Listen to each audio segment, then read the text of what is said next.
আমি সরকারকে অনুরোধ করবো যে আমাকে যত দ্রুত সম্ভব আমার ডেপুটেশন থেকে অব্যাহতি দিয়ে আমাকে আমার শিক্ষকতার মূল কাজ ডাকসু এবং হল সংসদগুলো এখন কার্যকর আছে। শিক্ষার্থীদের অধিকার মোটামুটি প্রতিষ্ঠিত হয়েছে। এখন কারো পক্ষেই সেটি সম্পূর্ণ আবার রিভার্স করা, একদম এটিকে সম্পূর্ণভাবে ইগনোর করার সুযোগ এখন কারো আর নেই। দ্বিতীয় যে বিষয়টি হয়েছে সেটিও গুরুত্বপূর্ণ, সেটি হচ্ছে আমরা এত রকম সীমাবদ্ধতার মধ্যেও আমরা আন্তর্জাতিক স্বীকৃতি এবং র্যাঙ্কিংয়ে ক্রমাগত উন্নতি করেছি। আপনারা জানেন যে টাইমস হায়ার এডুকেশন আমাদের 200 ধাপের মতো অগ্রগতি হয়েছে। আমাদের বিদেশি ছাত্রের সংখ্যা এখন 160 ভাগ বেড়েছে হিসাব করলে। এখন অনেক পথ বাকি, কিছু অগ্রগতি হয়েছে।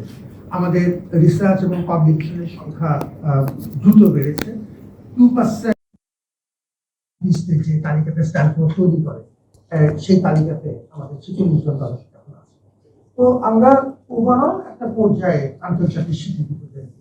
তৃতীয় যে কথাটি বলবো সেটি হচ্ছে শিক্ষার্থীদের এবং আমাদের গুরুত্বপূর্ণ অংশীদারদের অবকাঠামোগত উন্নয়নে কিছু বড় মাপের কাজ হয়েছে।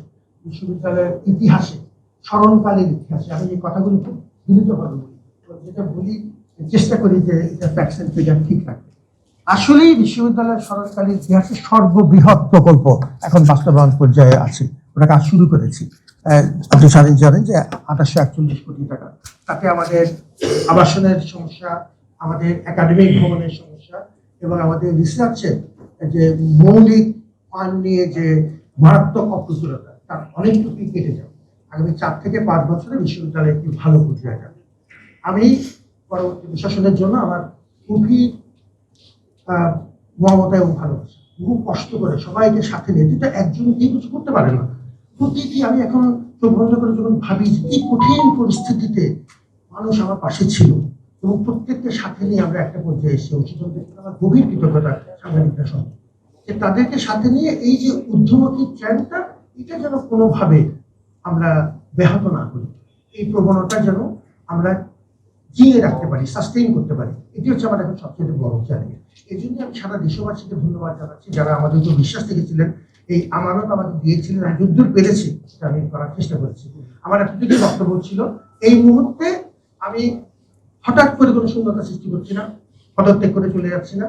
আমি একটা সুযোগ দিচ্ছি আমাদের রাজনৈতিক সরকারকে, যে তারা যেন আমাদের সহযোগিতা যাই প্রয়োজন আমরা সেটা করবো, তারা যেন ধারাবাহিকতা বজিয়ে রাখেন, তারা তাদের মতো করে যেন প্রশাসন সাজিয়ে দিতে পারেন, কিন্তু ধারাবাহিকতা অক্ষুণ্ণ রাখার একটা বিশেষ অনুরোধ সহ, যেহেতু এটা জাতির বিশ্ববিদ্যালয়, এটা কোনো নির্দিষ্ট দলের বিশ্ববিদ্যালয় না, এবং এই বিশ্ববিদ্যালয়ের ঊর্ধ্বমুখী প্রবণতা যেন ব্যক্তির উপর নির্ভর না করে, এটি যেন আমরা একটা ইনস্টিটিউশনাল পদ্ধতি তৈরি করতে পারি। সেটার জন্য আমার একটি বক্তব্য ছিল। আমি সরকারকে অনুরোধ করবো যে আমাকে যত দ্রুত সম্ভব আমার ডেপুটেশন থেকে অব্যাহতি দিয়ে আমাকে আমার শিক্ষকতার মূল কাজ আমার বিভাগে ফেরত যাওয়ার অনুমতি তারা দেয়। আর এর মধ্যে যাতে হঠাৎ কোনো শূন্যতা, হঠাৎ কোনো ধারাবাহিকতা ক্ষুণ্ণ না হয়, তার জন্য যা সময়ের প্রয়োজন সেটি আমাকে যদি তারা অনুরোধ করেন আমি সেটা বিবেচনা করতে পারতেছি। আমার এতটুকু বক্তব্য ছিল। আপনারা আমার ডাকে সাড়া দিয়েছিলেন।